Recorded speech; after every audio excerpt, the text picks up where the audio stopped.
Et donc, il passe chez Marc-Olivier Fogiel pour expliquer qu'en fait, Brigitte Macron a mis une gifle à Emmanuel parce qu'elle avait découvert en regardant son téléphone qu'il était hétérosexuel. Alors, nous, on est tous surpris là. C'est-à-dire que Brigitte Macron, en fait, a mis une baffe à Emmanuel Macron parce qu'elle a découvert qu'il avait une relation avec une actrice iranienne. Alors, nous explique le journaliste, ça ne s'est pas raconté chez Fogiel, mais dans le livre, c'est exceptionnel. Une actrice iranienne qui évidemment s'oppose au Mollah. Parce que c'est une... bah oui. Hein, et elle lui a été présentée, tenez-vous bien, par Emmanuel Macron, par Caroline Fourest. C'est magnifique. Moi, je trouve que...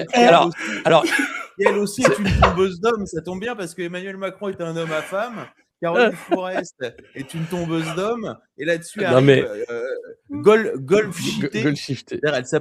Qui arrive à prononcer le nom? Alors là, c'est pareil, mais il y a un côté, ça permet de mettre à côté Georges Clooney aussi, avec Amal Clooney, enfin voilà, et puis montrer aussi que Macron donc est hétérosexuel, c'est un tombeur, qu'il est aussi cet homme international of mystery. Il y a beaucoup de choses. Très cultivé. Il faut rappeler que la gifle, parce que cette actrice du 6e arrondissement, les Français qui roulent au diesel et qui fument des clopes, ils la connaissent pas. Non, en plus, ceux qui écoutent France Inter la connaissent, mais voilà, c'est et puis il y a le festival de Cannes qui est en cours. Alors c'est peut-être pour ça qu'ils sortent l'info aujourd'hui, enfin que Fogiel a pris cet angle-là parce qu'il y a Cannes, donc ça remet un peu de paillettes. Ça permet aussi de passer à autre chose puisque le virus, bon, alors voilà. Et pourquoi cette affaire ressort aujourd'hui? Pourquoi le bouquin, d'ailleurs, c'est un bouquin de commande, ça. Quand un livre pareil sort, qui est d'un journaliste de cours de Paris Match, pour expliquer que les Macron, c'est un couple formidable, que d'ailleurs il y a un autre passage dans l'interview de Fogiel que j'ai montré dans la revue de presse. C'était le fait qu'il devait faire qu'un seul mandat, c'était le contrat qu'il avait avec Brigitte, parce qu'il savait que ça abîme le mandat et qu'il voulait qu'elle ne souffre pas. Et j'en veux beaucoup à Brigitte Macron de ne pas avoir fait respecter ce contrat. Et je pense qu'on devrait tous lui en vouloir. C'est pas du harcèlement, mais c'est factuel. C'est dégueulasse. Et surtout, on est quand même rassurés parce que nous, on pensait qu'il ne fréquentait que Bernard Montiel. Comment il s'appelle? Harry Habitant et Lynn Renaud. Et on découvre qu'il y a quand même aussi Golshifté Farhani. Donc on est quand même. Puis en plus, on découvre. Nous, on pensait que son type de femme, c'était Paul Pogba, et on découvre qu'en fait, il est quand même hétérosexuel. Et on est vraiment rassurés. Et je trouve que ça donne une belle image. La gifle qui est à la sortie de l'avion, hein, la scène que tout le monde voit avec délectation et qu'on passe assez souvent ici, c'est les deux mains de Brigitte dans sa gueule quand même, et après Macron qui fait coucou.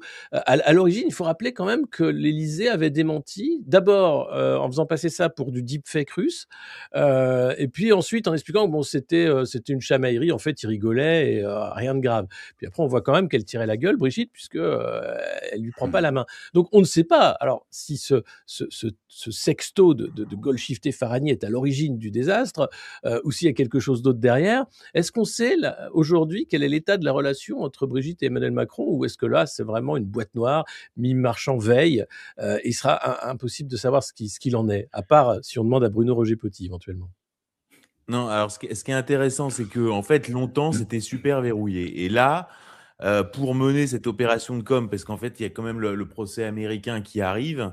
Et cette procédure, ils peuvent pas la gagner en fait, parce que ne serait-ce que, en fait, il y a un concept qui s'appelle le concept de first source, c'est-à-dire que la first source, c'est-à-dire qu'il y a Candace Owens s'appuie intégralement sa série sur mon livre. C'est-à-dire qu'en fait, elle produit c'est comme si moi j'avais une partition et qu'il y avait un musicien de jazz, quoi.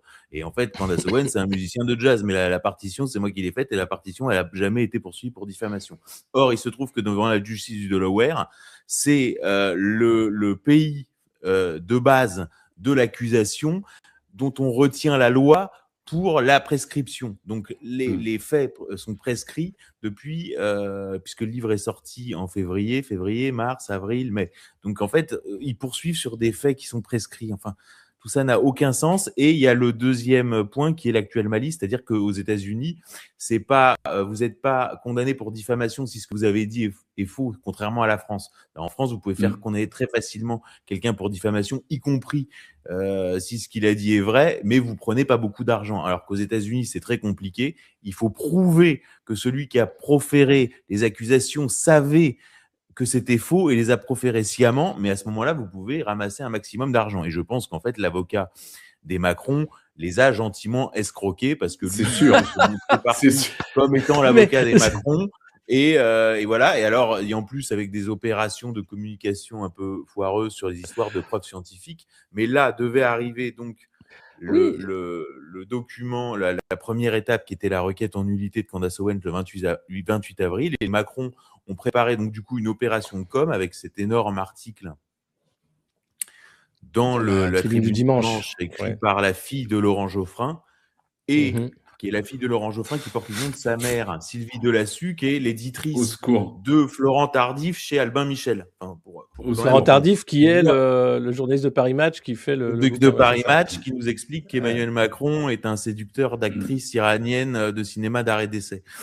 Donc tout ça, c'est une opération pour faire oublier que le procès aux États-Unis n'aura pas lieu, que tout ça Donc était une non, c'est pas diversion. ça. C'est que en fait, dans l'article de la Tribune Dimanche, il y avait quand même cet aveu où le cabinet de l'Élysée, puisqu'en fait les journalistes aujourd'hui vont voir en fait Tristan Bromet, c'est-à-dire le directeur du cabinet de l'Élysée, et ils prennent la dictée quoi. Et puis après ils écrivent ce qu'on leur a dit d'écrire. Voilà. Donc faudra revenir l'idée, d'ailleurs c'est sur Tristan Bromet. Faudra revenir sur ce montage hallucinant là où il montre la pseudo usurpation d'identité avec les impôts. Faudra qu'on Oui, non, parle mais de là, ça. c'est pas, mais ça, c'est toujours pareil. C'est-à-dire en fait, c'est plus c'est gros, plus ça passe, quoi. Et là, dans l'article de la Tribune Dimanche, on nous dit quand même que les Macron n'ont aucune garantie sur la viabilité de leur action. Donc, ça veut dire, C'est aveu, ça. on va perdre. Donc, C'est en fait, mort. l'idée, quand même, grosso modo, puisque bon, la thèse de mon livre Devenir Brigitte est que nous vivons sous un coup d'État depuis 2017, où en fait, il y a une rupture dans ce qu'a été la politique jusque-là. Ouais, c'est multifactoriel, mais on voit bien qu'avant, un ministre, c'était quelqu'un qui avait été maire, député, président du Conseil général, et était ministre, c'était l'aboutissement d'une carrière. Aujourd'hui, on prend quelqu'un qui n'existait pas avant, qui n'existera pas après, et on le met ministre, on ne sait pas pourquoi. Et puis, les types qui sont en cabinet, c'est des types qui étaient chez McKinsey, qui repartent ensuite au BCG. Enfin, il n'y a plus de haute fonction publique, il n'y a plus de politique, il n'y a plus rien. C'est-à-dire, avant, il y avait ce qu'on appelait le pantouflage. Aujourd'hui, c'est même plus. Si on commence à faire un journal du pantouflage, on peut écrire 10 pages par jour. Donc, on a complètement changé d'air. C'est Chapoutot qui dit que le macronisme, c'est un BDE d'école de commerce. C'est-à-dire, ils saccagent tout et ils n'ont aucune responsabilité. De toute façon, ils sont anonymes. C'est-à-dire, qui connaît. Enfin, anonyme ou non, mais par exemple, il y a le Paul Midi qui revient à la charge sur la censure des réseaux sociaux. Enfin, ils ont quand même une seule boussole, c'est censurer la parole populaire, c'est faire en sorte qu'il n'y ait plus de volonté populaire. C'est un coup d'État permanent, effectivement, par la gestion de crise permanente et l'instauration d'une dictature. Maintenant, il faut dire les choses. Voilà.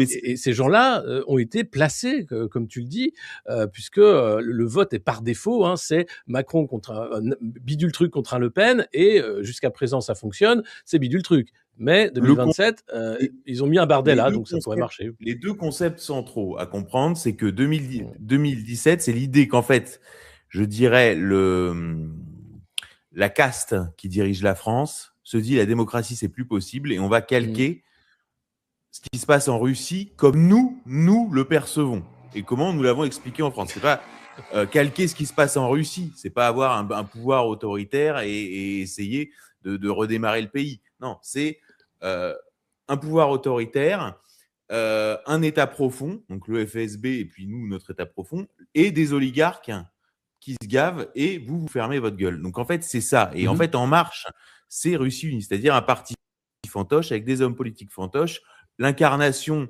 d'un leader, c'est notre grand leader. D'ailleurs, il répond même à la liste. Enfin, je veux dire, il répond à des influenceurs ou des McFly et Carlito. Enfin, tout a explosé en fait. Voilà, donc en fait, on est vraiment passé dans l'illibéralisme. Et le deuxième concept, et ça, je suis très content que ce soit sorti dans les fichiers Epstein, c'est-à-dire que en fait, Macron avait été monté en couverture de The Economist, marchant sur l'eau, avec titré The Savior of Europe, le sauveur de l'Europe. Et il avait reçu le prix Charlemagne à Aix-la-Chapelle en 2018. On lui avait promis qu'il serait le premier président de l'Europe fédérale. Et en lisant des sources ouvertes, j'en avais conclu que ce qui était promis, c'était d'être le leader de l'Europe après 2 moments qu'il cherche à atteindre. C'est-à-dire ce qu'on appelle le moment hamiltonien, c'est-à-dire le moment où Hamilton les États-Unis, fédéralise les États-Unis par la dette, c'est-à-dire qu'en fait, la fédéralisation est nécessitée par une crise de la dette, et ce qu'ils appellent le moment bismarckien, c'est le moment où Bismarck réalise la fédéralisation de l'Allemagne par la guerre. Donc en fait, c'est ça qu'il y a dans la tête de Macron. C'est-à-dire que ça peut paraître ridicule quand on voit le personnage, parce qu'en fait, c'est la phrase de Baudelaire, la plus grande ruse du diable, c'est d'avoir fait croire à tout le monde qu'il n'existait pas. Et quand j'expliquais ça, les gens me prenaient pour un dingue. Et puis là, on voit dans les mails d'Epstein un interlocuteur biffé, donc j'aimerais bien savoir qui c'est, on le saura sans doute très prochainement, qui explique à Epstein, bah, écoute, c'est Emmanuel Macron, c'est le futur leader de l'Europe, peut-être même du monde. Ouais, alors là, c'est écrit. c'est pour ça que je tire la sonnette d'alarme sur les gens qui disent bon, 2027, il arrive à la fin de son deuxième quinquennat. Là, en fait, l'opération derrière Brigitte, c'est dur, l'Élysée, elle supporte plus. C'est pour nous presque nous habituer à l'idée qu'en fait, les Macron ne demandent qu'à quitter l'Élysée. Parce qu'en fait, c'est ça. En disant qu'ils sont fatigués par le pouvoir. Oui, c'est terrible. C'est terrible ce qu'ils subissent depuis quelques années à cause de malotrus comme toi. En fait, moi, je trouve ça vachement intéressant, cette histoire de Russie unie, mécomprise, qu'on essaye de nous revendre. Tu peux nous raconter un peu ta thèse sur Castex qui prend la place de Medvedev? Eux perçoivent la Russie comme étant un type la Russie dirigée par un dictateur avec des oligarques qui pillent et un État profond, le FSB. Ils se sont dit, bah nous, pourquoi est-ce qu'on s'emmerde avec la démocratie? On n'a qu'à faire pareil. Sauf que les élites russes issues de l'URSS avaient quand même une idée de ce qu'on appelle l'intérêt national. C'est-à-dire voilà, l'intérêt national. Or, nous, nos élites n'ont aucune idée de l'intérêt national, parce qu'elles sont sélectionnées par Sciences Po. Je connais très bien, dans mon entourage, j'ai eu des gens qui étaient au jury de Sciences Po, qui me disaient, mais jamais je n'ai vu un étudiant me parler de l'intérêt de la nation, ni même de l'intérêt de la République. C'est que des conneries depuis 30 ou 40 ans, c'est que des conneries du type j'ai travaillé dans des ONG, machin, je veux sauver le climat, etc. Et tout ça pour cacher, puisqu'une fois qu'on est déniaisé de la jeunesse et qu'on voit bien que sauver le climat ou les ONG, c'est des conneries, bah, ensuite il reste plus que on a fait péter tous les verrous moraux et il reste plus que la prédation, et ça donne la Macronie, quoi. En bout de chaîne, on a la Macronie avec l'autoritarisme et le pillage.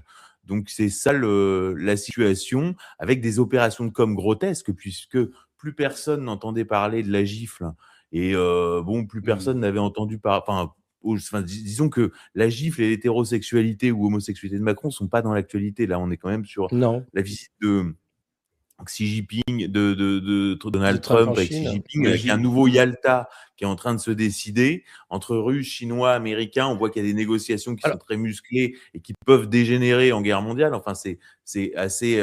Et là, on a cette opération de com qui remet dans l'actualité donc la gifle et effectivement Emmanuel Macron qui maintenant est un coureur de jupons.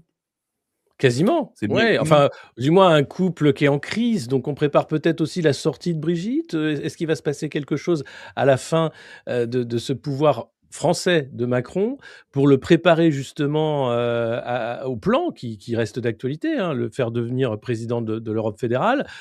Et donc, Brigitte va, avec le poids de l'âge, devenir peut-être gênante, ou il va falloir en faire autre chose. Et donc, il faut inventer cette rupture entre l'un et l'autre et dire que c'est terminé. Voilà, 10 ans de pouvoir à fracasser ce couple. Quel malheur. Est-ce que c'est ça, finalement, qui est en train d'être vendu au gogo par la presse People, par Image et les éditeurs? Sans doute, sauf que le problème est bien plus profond. C'est-à-dire que ceux qui les ont vus évoluer, c'est-à-dire qu'on peut toujours réécrire l'histoire et c'est ce qu'ils font depuis le début. Mais malgré tout, il reste des témoignages assez justes de personnalités de premier plan qui les ont vus évoluer. Et cette question-là, par exemple, c'est une phrase de François Hollande que j'ai trouvée très juste, qui, les ayant vus évoluer, avait dit c'est l'un n'est rien sans l'autre. Il avait expliqué, ils sont leurs racines réciproques. Voilà, donc là c'est pareil sur l'histoire de la dissolution. le livre vise à faire croire qu'elle était effondrée par la décision prise tout seul par Emmanuel Macron de dissoudre, alors que ça avait été rapporté avec des détails par des journalistes autrement meilleurs, comme Sophie Desdésert, que effectivement Brigitte était à la manœuvre sur l'histoire de la dissolution. Donc en fait, cette espèce de tentative d'embrouiller, de créer une sorte de brouillard comme ça, de com et de voilà. Bon, mais en même temps, ça trompe personne.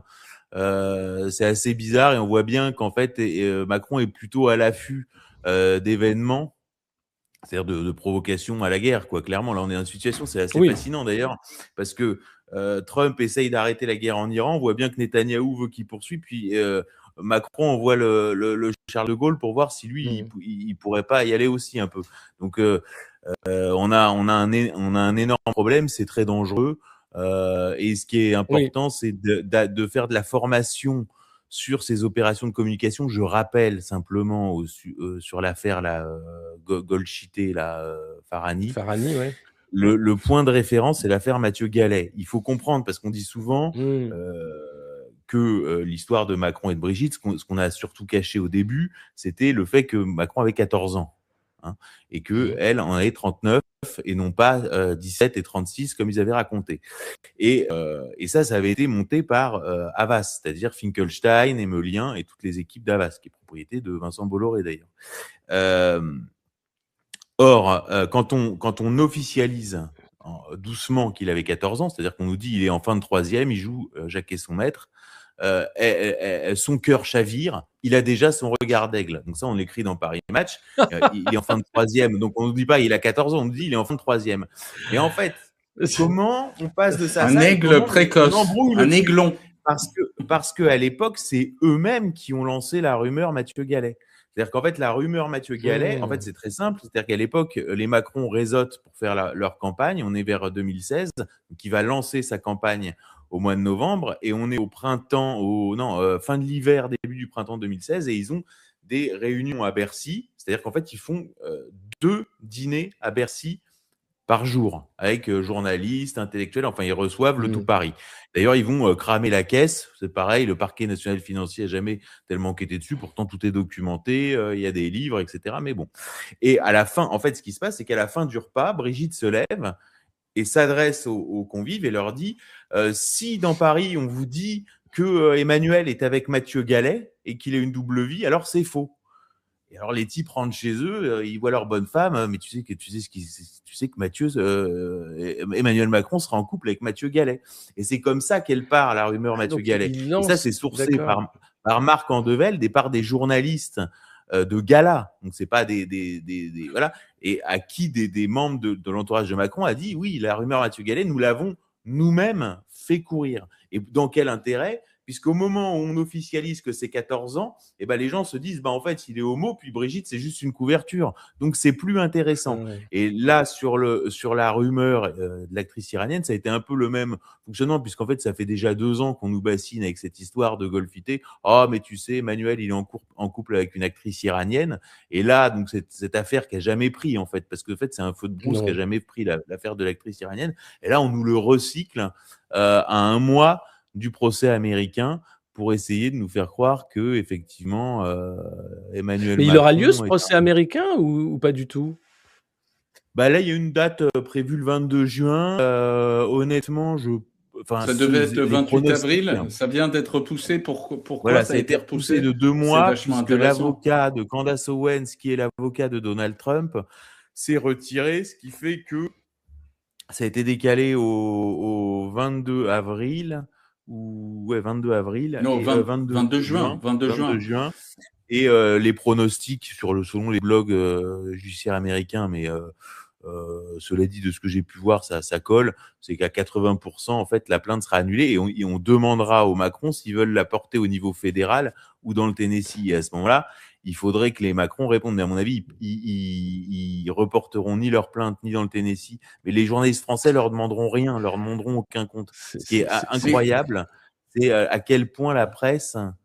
Et c'est même pas une question d'oligarque. C'est, je sais pas ce que tu en penses, Alexis, mais sur l'évolution de la profession, il y a quand même un niveau de servilité qui est. J'ai jamais vu ça. Je veux dire, enfin moi, je donnais des cours en école de journalisme sur l'histoire de la presse, hein, des médias, et je commençais avec la presse de cour, puisqu'elle vient de là, hein, le Mercure de France. Et je pense qu'on a fait un tour du cadran. Il y a plus de journalistes, en fait. Il y a plus que des propagandistes qui sont alors soit propagandistes de leur oligarque, soit du pouvoir en place. Tu parlais de Caroline Fourest. Alors elle, c'est vraiment l'incarnation, hein, de ça, puisqu'elle se fait passer pour une journaliste, voix de la raison, etc. Mais c'est un chien de garde sous stéroïdes. Et alors vous avez ce type-là, ou l'autre type qui est la carpette, qui est simplement celui qui va relayer le communiqué de la préfecture ou du directeur de cabinet de Brigitte ou d'Emmanuel pour dire c'est ça la réalité.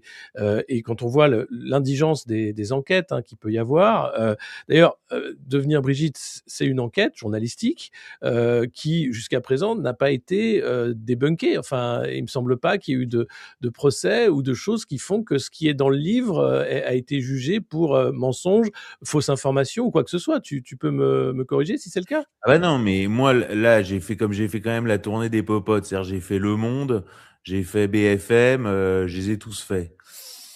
Et parce qu'en fait, ils sont venus me rencontrer à Milan parce que moi, je voulais pas aller au Bastion parce que je savais que si j'étais auditionné par la police, parce que Brigitte m'a officiellement poursuivi pour cyberharcèlement, alors que c'est un livre.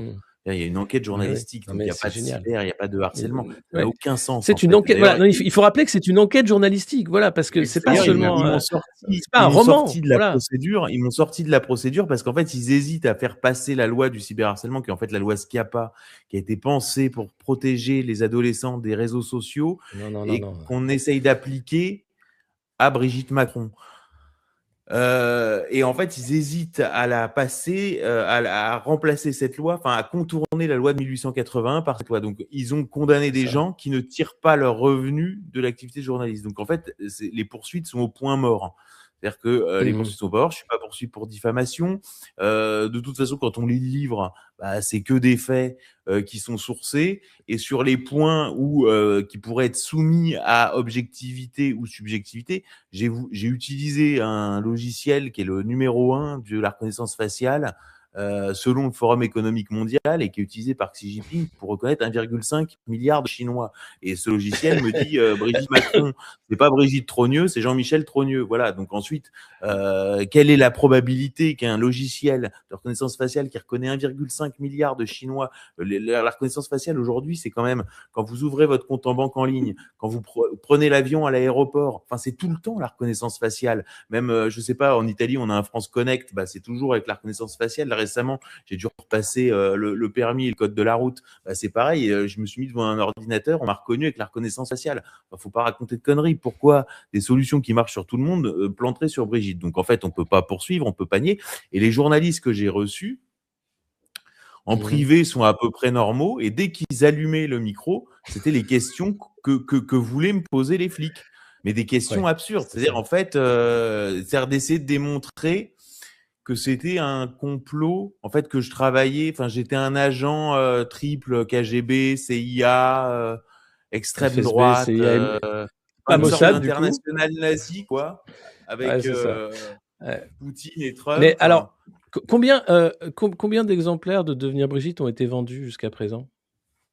Mais pas tant que ça, parce qu'en fait, si tu veux, je suis pas en... En fait, comment tu vends les livres? Non, mais n'aie pas honte, parce que je vais te donner les chiffres de Gabriel Attal, je pense qu'on va... C'est pour comparer.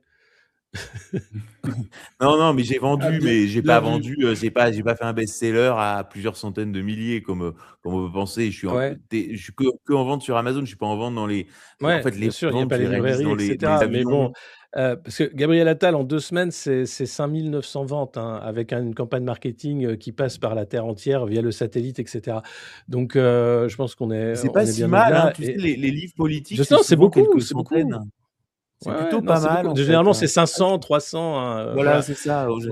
Est-ce que, Xavier, tu peux nous raconter le changement de discours de Trump dans cette affaire? Parce qu'il a quand même changé de son fusil d'épaule après avoir fait des vannes plus ou moins drôles d'ailleurs. Bon, il y a les faits. Certaines étaient très drôles.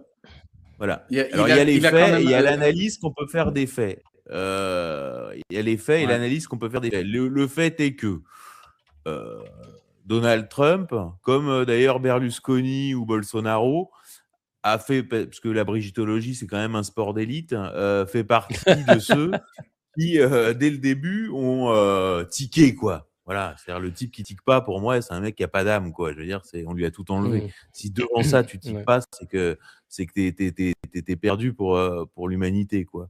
Donc ça a été un des premiers, donc elle est en super forme. Enfin bref, ça a toujours été des plaisanteries sur Brigitte. Et puis arrivé cette affaire de dossier classifié qu'avaient les Américains sur Macron. À ce moment-là, la télé russe avait fait le lien en disant devançant Trump, les Français expliquaient déjà que leur première dame était née sous le nom de Jean-Michel Trogneux. Donc il y avait quand même cette ambiance et puis il y avait cette proximité entre Candace Owens et Donald Trump, puisque la veille de lancer, d'aller elle-même sur le dossier Brigitte, Candace Owens était un combat de MMA qui s'était déroulé en Floride en compagnie de Donald Trump. Bon. Donc il y avait Ah oui, quand même. cette chose-là et puis ça continuait, quoi. C'est-à-dire elle le gifle, machin, les plaisanteries avec Musk dans le bureau ovale, enfin bon. Et puis tout d'un coup, il arrive cette procédure et là on voit quoi? On voit que Candace Owens a l'avocat de Donald Trump. C'est-à-dire que l'avocat de Candace Owens pour cette procédure, techniquement, Mark Kassovitz, c'est l'avocat de Donald Trump. Alors Donald Trump, il a plusieurs avocats, mais quand on regarde bien Il en quel a genre même, d'avocat faut c'est, dire, il en a, je veux dire, plus d'une Il en a usé cinquantaine. quelques-uns. Ouais, Ouais. et c'est non pas mais un c'est petit groupe. l'avocat pour ses divorces, c'est l'avocat pour ses faillites, enfin c'est l'avocat à qui Trump fait confiance, quoi, Proche. pour aller Ouais. vite. Et alors le problème donc et là on a vu quoi courant avril, on voit Trump se retourner contre Candace Owens et faire Voilà. copain avec Brigitte, les Trump invitant Brigitte à la Maison Blanche pour une conférence sur l'enfance, un truc un peu lunaire avec un robot humanoïde et puis Complètement lunaire. J'ai la photo, je vais mettre la photo, voilà, où c'est cette conférence d'ailleurs, elle n'avait aucun sens. Voilà, et Brigitte est Ouais. doublée par un homme, enfin tout est bizarre, etc. Puis ensuite, Trump s'en prend à Candace Owens, Tucker Carlson, Alec Jones et Megyn Kelly en expliquant au sujet de Candace Owens. Et d'ailleurs, Brigitte, c'est une femme et elle est bien plus belle que Candace Owens. Il n'y a même pas photo. Bon. Ouais, Oui, tout le puis monde ça sera d'accord. C'est une évidence. Et ensuite, il s'en prend de nouveau à Candace Owens, et puis l'avocat se retire, et donc la procédure est décalée. Alors, il y a deux analyses. Il y a la première analyse, c'est bon, ben voilà, Trump a trahi sur Brigitte comme il a trahi sur tout. Donc ça, c'est analyse premier degré, je dirais. Et puis à l'analyse de dire, bon, Trump, ça fait 10 ans, puis même quand on suit, ça fait 50 ans qu'il fait ça, de souffler le chaud et le froid. D'ailleurs, c'est une stratégie il a été formé par Roy Cohn, et Roy Cohn avait pour client un des, un des parrains de la mafia sicilienne de New York, qui en fait s'était jamais fait gauler parce qu'il se faisait passer pour fou. Et le type, en fait, était en peignoir dans les rues de New York. Tout le monde le prenait pour un fou. Et c'est que tardivement que le gars s'est fait gauler. Et c'était un des clients de Roy Cohn. Et il y a une thèse qui dit que justement Trump aurait été influencé par, ce gars-là, quoi. Ouais. par cette histoire. Et donc, donc, de toute façon, factuellement, au moins, l'affaire arrive dans le Delaware. Et le problème pour Candace Owens avec le Delaware, c'était que d'arriver lié à Trump face au Delaware, qui est un État démocrate, et comme là-bas, on élit les juges, c'était un handicap. Et là, de façon évidente, le fait d'arriver comme adversaire de Donald Trump devient un avantage. Donc, voilà, donc, il y a deux grilles de lecture qui, de toute façon, arrivent au même résultat, quoi. Enfin, le truc, c'est souvent les gens veulent attribuer à Trump une sorte de capacité à faire du billard à 5 bandes. Moi, je pense qu'on n'en est plus là. Aujourd'hui, Trump, il est dans un état quasi végétatif assez régulièrement. Il n'est pas très très loin de l'état de Biden vers la fin. Encore, il y a de la marge. Non, je t'assure que de temps en temps, c'est assez flippant. Et je pense que Trump, en fait, il est en train de... Il est plus intéressé par le fait de pouvoir taper pour une nouvelle raison sur Candace pour des raisons de politique interne américaine que pour autre chose. Le seul truc, c'est comme l'a très bien dit Régis de Castelnau lors de ton passage chez Toxin, ça montre une dépendance judiciaire de la part du président de la République française vis-à-vis du président des États-Unis qui est, mais genre, juste sidérante. C'est-à-dire qu'il y a une question de souveraineté nationale. Enfin, je veux dire, c'est à la poubelle, là.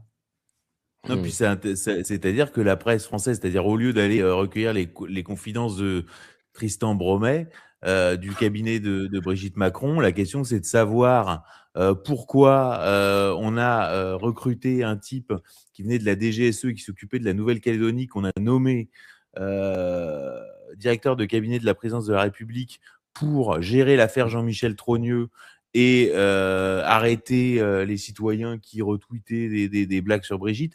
Quelle est la relation de Macron avec les États-Unis quant à savoir les intentions ou l'état de santé de Donald Trump? De toute façon, on n'est pas dans le Saint des Saints et la réponse, on l'aura assez facilement puisque le quinquennat, le mandat de Trump arrive bientôt au mi-terme. Or, il a deux échéances avant. Il y a la Coupe du Monde. Donc il peut pas avoir un événement sportif majeur qui est une vitrine de soft power au niveau mondial dans une situation aussi catastrophique. Et derrière, c'est suivi d'une sorte de jubilé qui est le 250e anniversaire de l'indépendance des États-Unis qui arrive le 4 juillet. Donc en fait, il a cette date butoir et ensuite, il y a les mi-termes. Donc si entre-temps, il règle le problème iranien, il arrive à avoir un accord avec les Chinois et il y a la fin des dossiers Epstein qui sortent d'une façon ou d'une autre et que dedans, on confirme ce qui est mes informations, mais qu'en vérité, il est le lanceur d'alerte dans l'affaire Epstein, parce que si on dit Trump est au cœur de l'affaire Epstein, le sous-entendu, c'est un violeur de gamine. Alors que si on dit Trump est au cœur de l'affaire Epstein et c'est lui le lanceur d'alerte, ça change absolument tout. Donc si voilà, non mais pour l'instant on n'a pas de réponse définitive. Cela dit, des tas de journalistes de gauche plutôt anti-Trump qui ont bossé sur Trump et Epstein pour le démolir sont arrivés quand même à cette conclusion qui est aussi la conclusion qu'on peut avoir avec les Epstein Files. Enfin, c'est vraiment pas pour défendre, mais je dis de toute façon, non mais écoute, je veux dire, on aura une réponse. De toute façon, est-ce que Trump a gagné ou a perdu ou quelle est la véritable nature du Trumpisme? La réponse, on l'aura assez rapidement. Xavier, je t'interromps juste pour un truc, et c'est là où moi je veux pas qu'on passe de temps là-dessus, pas particulièrement, mais l'idée selon laquelle Donald Trump est le lanceur d'alerte dans l'affaire Epstein, c'est une idée où il n'y a pas une personne sérieuse aux États-Unis, dans les médias indépendants, qui arguerait un truc pareil. Là, pardon, mais Trump a tout fait depuis qu'il est là pour étouffer cette affaire et de manière assez claire, il s'est engagé dans une guerre débile, notamment pour ne pas avoir de compte à rendre sur l'affaire Epstein. Le déroulé. Non, tu prends le déroulé. Enfin, on va pas rentrer dans le détail, mais si tu veux, il y a quand même des témoignages des avocats des victimes. Il y a quand même des témoignages. Moi, je te dis, Fabricio Calvi, qui était spécialiste du renseignement à Libération, il fait un bouquin qui s'appelle Trump, un par un à la Maison Blanche. Il y a quelques années, il étudie ce truc-là sérieusement et il en arrive à peu près à la même conclusion. Les journalistes indépendants aux États-Unis, c'est-à-dire que quand tu dis conclusion, c'est juste qu'il ne dit pas que c'est Trump le lanceur d'alerte de l'affaire Epstein. Il dit pas du tout ça. Non, il dit Epstein disait que Trump l'avait balancé à la police de Palm Beach. Lui, on arrive à cette conclusion-là. Et il y a la presse. En gros, je te dis, mais ça n'a aucun rapport. Bon, on va pas rester là-dessus, mais ça n'a. On est d'accord. J'ai bossé. Il faut que tu rappelles le contexte. Il y a des plaintes. Attends, Félix, d'abord, je t'en prie. Non, mais les plaintes, elles sont débunkées. On va pas passer. C'est vraiment un détail technique. De toute façon, comme je te dis, la réponse, on l'aura assez rapidement. Je veux dire, Trump, il a une échéance qui ne peut pas bouger, qui ne peut pas être décalée dans le temps. On voit bien que pour l'instant, la visite en Chine, elle a été décalée d'1 mois et demi. On voit bien que le procès Macron, il est décalé de 2 mois. Donc, on voit bien que au niveau de l'agenda, puisqu'il y a un agenda, l'agenda, il patine. On voit bien que Mmh. clairement, ça a pris du retard et qu'il est embourbé, comme on dit, sur l'Iran. Ensuite, est-ce que son pari, ses intentions, etc., sa responsabilité ou non dans telle ou telle affaire, etc., je dis quelque chose de simple, c'est que de toute façon, il y a des dates qui bougent pas, c'est les 250 ans de l'indépendance, et pour les Américains, c'est très important, la symbolique, les Ouais. anniversaires, ce genre de choses. Ouais, Et enfin, pour n'importe quel il y a pays, les ce serait mi-termes, très voilà, important. donc on va pas faire de débat là-dessus, alors Et que la coupe du monde de l'actualité, football. voilà, et la Coupe du monde de football. Donc en fait, il y a dont des événements. il veut interdire l'accès à énormément de gens Oui. en dehors des États-Unis, je vous rappelle, hein, quand même, Ah ouais, ça va être un grand moment aussi pour le contexte. journalistique. Alors, pour revenir à nos moutons, qui est quand même plutôt le couple Macron, avec cette encore énième opération d'enfumage, est-ce que quand même, une fois qu'il quitte le pouvoir, et en fonction du résultat de 2027, si l'élection n'est pas trop trafiquée, on va avoir finalement le fin mot de l'histoire, ou est-ce que on restera sur des procédures qui ne finiront jamais, des histoires qui n'en seront jamais, des sous-entendus et 39-14, et alors que c'est quand même extrêmement grave, puisqu'il s'agit de corruption de mineurs, mais on n'a pas le droit de le dire, puisque c'est du discours de haine, je crois, ou du cyberharcèlement. Est-ce qu'on va en finir, clore en fait ce chapitre de la tyrannie macronienne, qui va devenir une tyrannie européenne? Comment on fait dérailler le plan, en fait? C'est un peu ça ma question, parce que le plan Emmanuel Macron, président de l'Europe fédérale, il est toujours là, il est toujours d'actualité. D'ailleurs, il passe sa dernière année à faire une tournée mondiale, à se faire passer pour Michael Jackson. On voit bien que le but, c'est de lui donner une stature internationale, puisqu'il n'aura plus besoin d'ailleurs d'électeurs français ou quoi que ce soit, et qu'il sera nommé pour être ce président, ce tyran européen en réalité. Comment faire pour faire dérailler ça, en fait? Alors, il y a plusieurs choses. D'abord, il y a l'idée de 2027. C'est-à-dire, en fait, après 2027, il n'y a plus Macron. Bon, j'ai déjà expliqué pourquoi j'étais pas d'accord avec Oui, pareil, on est d'accord. cette On est tous analyse. Les d'accord. Macron ont intérêt à faire croire qu'ils veulent absolument quitter l'Élysée, alors qu'ils font tout, effectivement, pour s'accrocher au pouvoir, et il n'hésitera pas à avoir une lecture littérale de la Constitution pour se maintenir au pouvoir d'une manière ou d'une autre.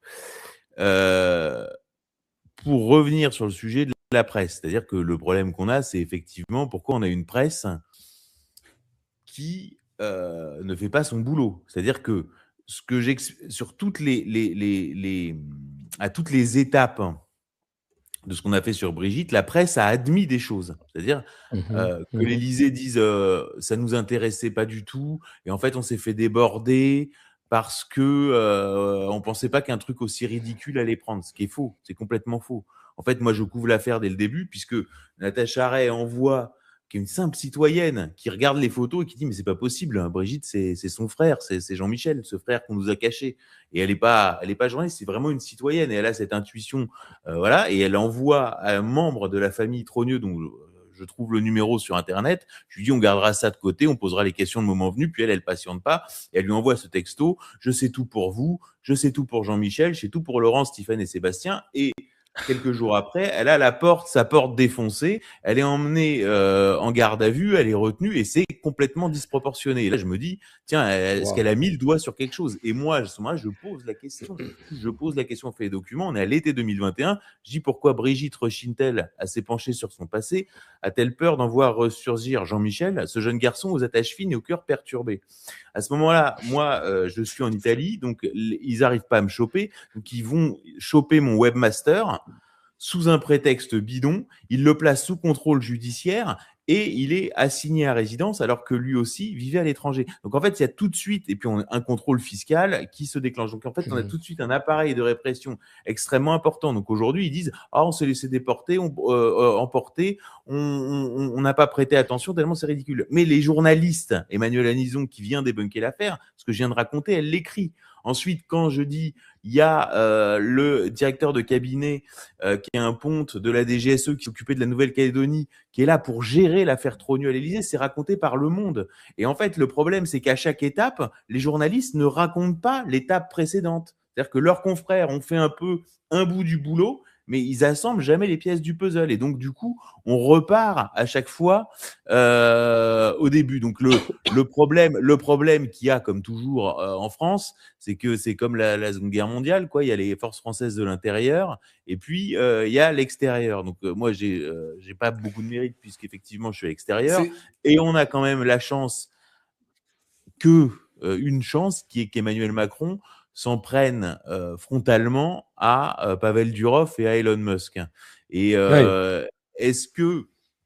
Alors, je ne sais pas, parce qu'on voit bien un événement peut tout faire dérailler. Je veux dire, l'épisode de la gifle, ça a été quand même un moment où ça peut basculer. Il y a des moments où ça pouvait basculer. Par exemple, quand il porte plainte contre Candace Owens, à ce moment-là, en plus, leur plan com pour la plainte contre Candace Owens, c'est aux États-Unis, s'appuie sur le Financial Times et CNN. Donc, on ne fait pas tellement plus. Donc, en France, les journalistes se disent bon, ben, on peut y aller. Et là, donc, ils sont prêts à passer en édition spéciale. Et là, j'ai des retours de rédaction. On me dit ah ben, on devait passer en édition spéciale. Et finalement, on a reçu un ordre de ne pas traiter le sujet. Et donc, en fait, le sujet n'est pas traité en France. Donc, pour l'instant, il y a comme ça cet équilibre de la terreur. Là, on voit que Musk a commencé à s'énerver un peu contre les Macron, d'ailleurs, en parlant de je sais pas quoi, de PD en tutu. Visiblement, il n'était pas au courant pour l'actrice iranienne. Il faudrait peut-être le mettre un peu à la page, puisque finalement, c'est un coureur de jupons. Donc voilà, non, tout est ouvert, sachant que c'est toujours pareil, c'est-à-dire qu'il y a toujours cette mentalité. D'ailleurs, il y a beaucoup de journalistes en fait qui ont déjà des projets éditoriaux à haut niveau en termes audiovisuels ou presse écrite libre sur l'affaire Brigitte. Mais me disent-ils, ah bah tu comprends, ce sera plutôt en 2028 quand il sera parti. Parce qu'en France, évidemment, on fait des enquêtes une fois que le type est parti, quoi. C'est ça, toujours. Même quand il est mort, quoi. En fait, le journalisme, et ça pour le coup, c'est pas que français. Hein. Au New York Times, c'était exactement la même chose quand j'ai été au Herald Tribune. On pense souvent que c'est les patrons de la rédac qui tiennent les gens et qui disent oui ou non à un papier. Mais en fait, c'est pas du tout comme ça que ça marche. La manière dont ça marche, c'est que si tu proposes un papier qui craint, qui va poser problème, en fait, le simple fait de le proposer te fait reculer. Oui. Ah bah, non, mais en fait, ça nique ta carrière. Oui, donc, c'est du contrôle social, c'est ce qu'on appelle l'autocensure. C'est constamment, les journalistes sont en train d'apprendre à quoi demander et sur quoi se pencher, parce que c'est comme ça qu'on atteint l'escalator. Voilà, non, mais là, pour l'instant, c'est clairement, la France est clairement verrouillée. Voilà, cela dit, un rien peut faire basculer. Donc, c'est pour ça que, bon, moi, je continue tranquillement mon petit bonhomme. Et puis, à un moment donné, ça bascule. Là, il y a cette opération de com avec l'actrice iranienne. Bon, ça les ridiculise un peu plus puisque tout le monde voit que c'est bidon. En plus, ils ont des techniques. En fait, c'est vraiment cette phrase de Baudelaire, quoi. La plus grande ruse du diable, c'est d'avoir fait croire à tout le monde qu'il n'existait pas. C'est-à-dire qu'il y a cette dimension ridicule du personnage qui est très perturbante, en fait. C'est-à-dire ce mélange de démonstration de force et de ridicule assumé, la histoire d'actrice iranienne présentée par Caroline Fourest, avec qui il aurait une relation platonique, parce que c'est comme avec Brigitte, c'est-à-dire qu'en fait, on n'a jamais la nature de la relation. C'est-à-dire relation platonique, ça veut tout dire et rien dire. Et puis, en fait, elle aurait vu un texto. Donc là, en fait, quelqu'un qui se prend une gifle après que sa copine ait vu un texto, on est sur des ados, sur des histoires d'adolescents, quoi. On n'est pas sur des histoires de papy. Ils sont restés coincés là. En fait, je pense qu'on peut se dire que quand on t'a volé ta jeunesse de cette façon-là, que tu es sous emprise depuis tant d'années, Emmanuel Macron n'a jamais passé par les étapes qui forment un homme, quoi. Tu sais, il y a ce fameux bouquin de Marc Joly, le sociologue, qui s'appelle La pensée perverse au pouvoir. Emmanuel Macron, La pensée perverse au pouvoir. Génial bouquin où il montre en fait que la perversion narcissique telle que l'a décrit Racamier, le type qui invente la catégorie, c'est fondé sur une incapacité à faire le deuil d'une mythologie personnelle. Et donc Macron, très tôt, sa grand-mère, la fameuse Manette, lui dit qu'il est Dieu sur terre. En gros, que c'est la meilleure chose qui soit arrivée à l'humanité depuis fort longtemps. Et puis en fait, ceci dit, ce qui est vrai, bon, il faut le reconnaître. Mais ce qui est hallucinant, c'est qu'en fait, ensuite, il y a une bascule à 14 ans, et à la place de Manette, il y a Brigitte qui lui dit, ou Jean-Michel, qui lui dit la même chose. Et en fait, il n'a jamais eu à faire le deuil de cette phase narcissique qui, normalement, doit s'arrêter, je crois, à 7-8 ans, tu vois. Même plus tôt. Tu vois, on est vraiment avec un... Et du coup, ça explique certains de ces comportements il y avait un truc sociopathique. Ouais, complètement. Et tu disais aussi, Xavier, que bon, les amis des Macron, c'est Lynn Renault, c'est Bernard Montiel, enfin, c'est un peu le showbiz. C'est des gens très seuls aussi. Ils n'ont pas de vrais amis. Voilà, On n'a pas l'impression. Ils n'ont pas d'amis. Et alors Hollande, qui est pas bon, avait dit oui, ils ont des goûts de la culture populaire. Mais en fait, c'est pas des goûts de la culture populaire, parce que on peut être, il y a des petits gens qui peuvent tout à fait avoir une curiosité et puis avoir bon goût. Mais ce qui est bizarre, c'est c'est des ploucs enrichis, quoi. Enfin, vraiment, il y a Bernard Montiel, ça craint, quoi. En fait, c'est assez similaire d'ailleurs à Sarko. Il y a un côté un peu similaire dans cette. Mais alors Sarko, je pense que Carla rajoutait quand même un peu de luxe et un peu de bon goût quand même dans l'ensemble. Et sur la cérémonie des JO là de Thomas Joly, qui a été le type qui avait repris Starmania de Michel Berger, quoi. Enfin, on voit qu'à chaque fois on est là-dedans, quoi. C'est-à-dire que le type vient du théâtre subventionné, les réseaux Olivier les réseaux homosexuels du théâtre subventionné. Il arrive dans une reprise de Starmania produite par Marc Ladré de la Charrière. Enfin, à chaque fois, il n'y a rien qui va, quoi. Et on arrive. C'est un petit monde, Voilà, et on arrive à la cérémonie d'ouverture des JO, qui en fait. Dont Brigitte avait été instigatrice, notamment sur la partie musique. Hein. Elle a eu son mot à dire, apparemment. Voilà, mais elle est présente au moment où Thomas Joly et le projet est suivi. Et de toute façon, elle suit tous les projets, que ce soit Notre-Dame, etc. Ensuite, c'est toujours démenti.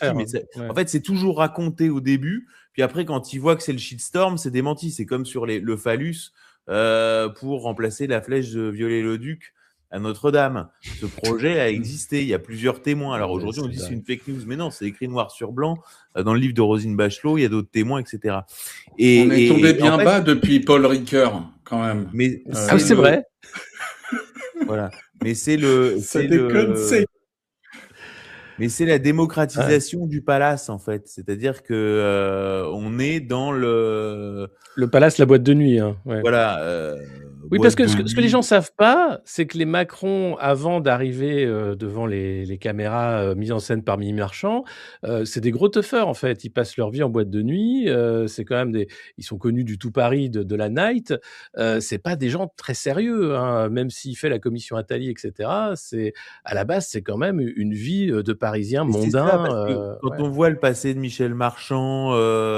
Tenancière de boîte de nuit, etc. Xavier Niel, le proxénétisme, Jean-Marc Borrello, affaire de stup, affaire de pédocriminalité. Enfin, on est toujours dans ce monde extrêmement interlope, avec effectivement ce côté, les années palace, mais qu'on dit toujours que quand une idée se démocratise, elle se dégrade en opinion, quoi.